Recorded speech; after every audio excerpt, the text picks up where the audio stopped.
Tu peux le faire. Tu peux le faire. C'est la phrase que je me répète tous les matins quand je me réveille. Tu peux le faire. Bonjour, bienvenue sur ce podcast. Je suis Ulrich Nzaou. Je vais vous parler de mon parcours, de mon rêve, d'ailleurs qui est le nom de ce podcast, Mon rêve et moi. Donc, nous allons aborder tout au long de ce podcast des sujets comme la motivation, la discipline, l'entrepreneuriat, le leadership, tous les hauts et les bas de, comme on dit chez nous, du charbon. Voilà, donc je suis originaire du Gabon. Chez nous, on nous appelle les charbonneurs. Voilà, donc c'est une expression qui renvoie aux jeunes débrouillards, qui se battent pour atteindre leurs objectifs. Donc voilà, si tu te reconnais comme étant un charbonneur, comme étant un débrouillard, tu es à la bonne place. Donc n'hésite pas à t'abonner. Nous allons très bientôt lancer dans les prochains épisodes, nous allons aborder plusieurs thématiques. J'inviterai sur le plateau des personnes qui m'ont marqué personnellement, qui m'inspirent, qui m'ont inspiré et qui continuent de m'inspirer. Pourquoi j'ai décidé de lancer ce podcast-là? Je me suis rendu compte que déjà en tant que jeune rêveur, parce que mes amis m'appellent le rêveur. Tous les matins, j'ai un nouveau rêve. Tous les matins, j'ai un nouveau projet, j'ai une nouvelle idée. Dans ma tête, ça va très vite. Donc, j'ai décidé de lancer ce podcast-là. Pourquoi? Parce que j'ai déjà, dans un premier temps, été moi-même très influencé. J'ai été très inspiré tout au long de mon parcours, très marqué par plusieurs personnes qui ont façonné l'homme que je suis aujourd'hui. Et je me suis rendu compte, moi-même, en me construisant et en faisant mon petit bout de chemin, que j'impactais également à mon tour d'autres jeunes. Donc, et pas que les jeunes, même d'ailleurs des aînés. Et je me suis rendu compte que par mon parcours qui est plus ou moins atypique, j'inspirais d'autres personnes derrière moi, d'autres jeunes derrière moi qui suivaient mon exemple. Et ça m'a donné envie de faire cette chaîne, parce que je me suis rendu compte que il n'y a pas assez de jeunes qui portent cette voie-là pour motiver les autres, pour motiver les jeunes comme eux. Donc voilà, principalement, qu'est-ce qui m'a motivé à faire ce podcast-là, c'est d'inspirer, c'est de motiver les jeunes comme moi, de leur montrer que je suis un jeune comme eux, je suis un jeune comme vous. Et je traverse les mêmes difficultés, mais je reste un charbonneur. C'est vraiment l'expression qui définit très bien qui je suis, c'est un charbonneur. C'est la résilience, c'est vraiment et d'y aller. C'est de ne pas attendre que les choses elles viennent à nous, c'est d'aller les chercher. De se dire tous les jours, tu peux le faire, tu peux le faire, tu peux le faire, tu peux le faire. Tu te répètes ça autant qu'il faut pour que ça rentre. Tu peux le faire, tu peux le faire, tu peux le faire. Dans les prochains jours, les prochaines semaines, je ne sais pas encore, c'est tout nouveau pour moi, je suis pas très à l'aise avec les caméras, c'est tout nouveau pour moi. C'est un projet qui m'a pris pour faire la première vidéo. Ça m'a pris 6 mois pour faire juste la première vidéo, pour vous dire un peu. Et pourquoi? Parce que j'étais pas très à l'aise avec l'idée d'être public. J'étais pas à l'aise avec l'idée que voilà, je vais venir sur les réseaux, tout ça. Les préjugés, vous connaissez. Chez nous, on dit vivre mieux, vivre caché. Ça, c'est un adage qui nous a pendant longtemps endoctrinés. Sauf que j'ai lu dans une vidéo quelque part où, je sais plus c'était qui avait dit ça, où il disait que vivre heureux, vivre caché, cette doctrine-là, elle a tué notre continent. Parce qu'au final, les talents préfèrent vivre cachés plutôt que de se révéler. Et un pays ne se construit pas, un continent ne se construit pas avec des talents cachés.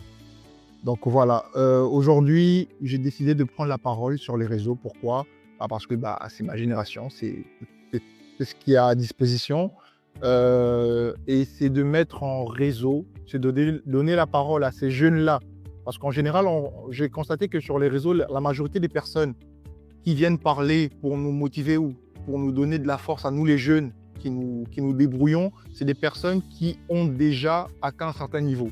C'est des personnes qui sont déjà qui ont déjà un certain standing. qui ont déjà atteint, qui ont déjà réalisé pas mal de choses dans leur vie et qui viennent partager avec nous leur retour d'expérience. Donc, malheureusement, on n'a pas souvent le retour ou la parole de ceux-là qui sont encore tout en bas en train de charbonner encore pour atteindre le même niveau. Vous allez voir sur les plus grands plateaux télévisés, dans les grands studios podcasts, sur les grands plateaux, on ne va jamais voir un jeune qui est encore tout en bas, mais vraiment ceux qui sont dans l'ombre. Ceux qui sont dans l'ombre, qui sont inconnus du grand public, ceux-là, on ne les voit pas. On voit que des personnes qui ont déjà atteint un niveau parce qu'avant d'avoir accès à un certain lieu, il faut déjà que tu sois quelqu'un, il faut déjà que tu aies des réalisations. Alors que, en fait, pour avoir ces réalisations-là, il faut d'abord que tu charbonnes. Et quand tu charbonnes, en général, on n'a pas la parole. On a du mal à s'exprimer parce qu'on n'a pas l'accès.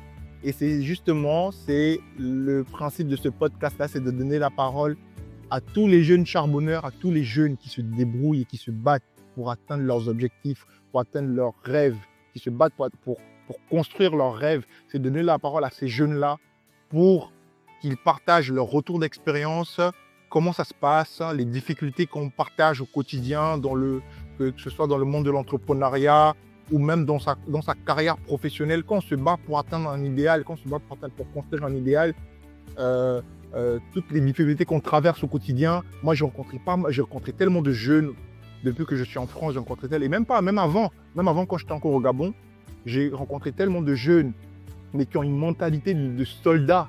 Mais vraiment, ça m'impacte et ça m'inspire, ce genre de choses. Donc, c'est tout ça qui me donne envie de faire cette chaîne pour pouvoir leur donner la parole, pour pouvoir dire que c'est comment d'être dans la peau d'un charbonneur, c'est comment de se réveiller tous les jours pour aller charbonner avec un avenir incertain. C'est comment.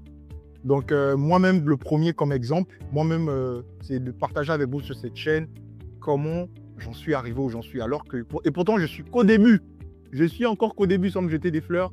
Le peu que j'ai aujourd'hui, je me suis rendu compte, je le dis souvent à mon frère, que on ne se rend pas compte du chemin qu'on parcourt. Parce que derrière, quand les autres ils nous regardent, ils sont inspirés. Ils se disent waouh, je vais faire comme lui aussi. On ne se rend pas compte que le petit chemin qu'on a déjà parcouru, c'est déjà beaucoup. Donc, à mon niveau, l'exemple que j'aimerais déjà partager, le retour d'expérience que j'aimerais déjà partager avec vous, c'est ça. Et mon histoire, comment j'ai fait depuis le début quand j'ai quitté le Gabon pour arriver en France. Et depuis que je suis arrivé en France, comment ça s'est passé? Les galères que j'ai rencontrées, les problèmes, les réussites, les succès, et où est-ce que j'en suis aujourd'hui, où est-ce que je veux aller, comment, avec qui, mais vraiment tout ça, je vais partager ça avec vous. Et l'objectif, c'est d'être en réseau, c'est de mettre en réseau les gens. Je crois en l'avenir des jeunes, j'ai un rêve, mais vraiment, je crois en l'avenir des jeunes, et je suis très croyant vis-à-vis de mon continent. Je pense et je crois fermement que c'est à nous, la jeunesse, c'est à nous de construire chez nous. C'est pas aux autres. C'est à nous de construire chez nous. Si nous-mêmes, on ne se dit pas que notre terre, c'est chez nous, c'est notre maison, c'est à nous de la construire, ce sont les autres qui viendront construire chez nous dans tous les cas. Donc, moi, je crois au développement de chez moi, déjà principalement au Gabon. J'ai énormément de rêves, énormément de projets vis-à-vis de mon pays. Mais c'est surtout vis-à-vis à une échelle continentale. Donc c'est vraiment, je crois au développement de l'Afrique. Je crois que l'Afrique c'est le continent le plus puissant et je crois en sa construction. Et pour ça, il faut des jeunes qui commencent à avoir des déclics. Il faut arrêter d'attendre que les choses viennent vers vous. Il faut aller les chercher. Il faut croire en vos rêves. Il faut vous dire que vous pouvez le faire. Vous pouvez le faire. Tu peux le faire. Voilà. Donc, si ce sont des sujets qui te parlent, n'hésite pas à t'abonner, partage la vidéo.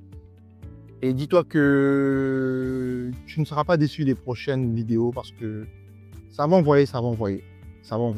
On aura il y aura des belles surprises quand même. Il y aura des belles surprises. C'est tout nouveau pour moi. Je sais pas, j'avais imaginé tout un script. Au final, je suis parti en freestyle parce que je ne m'y connais pas du tout. Donc, je vais vous montrer aussi, le but c'est aussi de vous montrer toutes ces imperfections-là, que je ne suis pas parfait. Mais derrière cette imperfection, il y a une forme d'humanité, de vous montrer que je ne viens pas vous donner de leçons, je ne viens pas vous dire que oui, il faut faire ça, il faut faire ça, il faut faire ça, non. C'est vraiment avançons ensemble. C'est comment est-ce que je fais, comment est-ce que vous faites, comment est-ce qu'on peut faire. C'est ça, c'est vraiment comme ça que je vois les choses. Donc voilà pour ce qui est de cette première vidéo de lancement. Je sais que j'ai fait une première vidéo en janvier. J'ai été choqué de voir à quel point les gens m'ont soutenu dans ce projet-là, parce que je l'ai depuis longtemps quand même.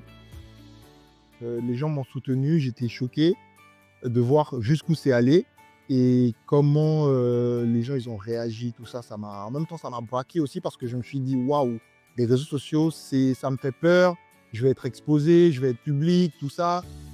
Du coup, ça m'a un peu refroidi et j'étais un peu en mode, ouais, mais les réseaux, tout ça. Mais c'est un projet qui me tient quand même à cœur. C'est un projet qui me tient à cœur et je tiens à donner la parole et je tiens à porter la voix de ceux-là qui ne le font pas, qui ne le peuvent pas déjà. Je tiens aussi, ça me tient personnellement à cœur de vouloir vous partager ce retour d'expérience-là pour vous montrer déjà tout ce qu'il y a derrière le voile des réseaux sociaux. Parce qu'en général, quand on se voit sur les réseaux, on pense que voilà. Tout ce qu'il y a derrière le voile des réseaux sociaux là. Hey! Comme on dit chez nous, fa! Donc voilà, je ne compte pas mettre des filtres. Je ne compte pas mettre des filtres sur cette chaîne. C'est vraiment comme je suis. Ceux qui me connaissent, ils savent. Voilà. Je pense avoir fait le tour. Donc merci beaucoup pour votre soutien. Je vous dis à très bientôt et je vous fais plein de bisous. Portez-vous bien.